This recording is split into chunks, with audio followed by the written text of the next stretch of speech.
Sa isa buntag par ato na din yung gitak-angan og kaldero par ato na gihalingan og nagsiga na gid kaayo par. Aw isunod na nato ang pagkaon sa atong mga rabbit par nagbudlat na mata par kay nangayo na. O tama o hapit na mo kaon sa atong kamot par. Ana sila kagutom par. Naman nato atog pakaon pa diri na punta sa atong manok kay mura na mag atong manok sige na naghangad nato. Manasad para diri na punta para ako na sa ning nalawkan par kay porte namang buktikan nila par.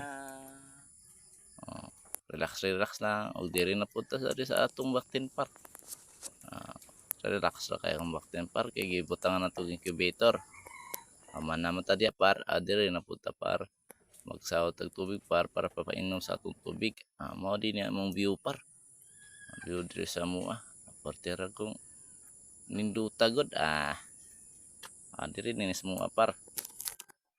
Rin par may inanda pala tayo dito ng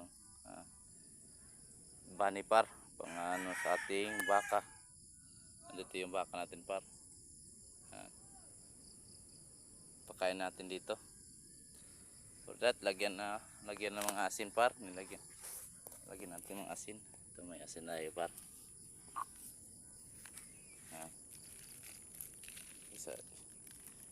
Sama lang dito par. Kunin natin yung baka. At ito pala yung maliit naming baka par na sige ang pangalan namin ay Christina. Malaki na siya par. Sobrang ng likot par. Manggugod na siya mga bata par. Ay magduwa-duwa na kuno siya par. Na si Christina par sa mua. Diri na po nga mong inahan par. Puti nang gusugan niya par. Yan, thank you for watching par. God bless you. Bye bye.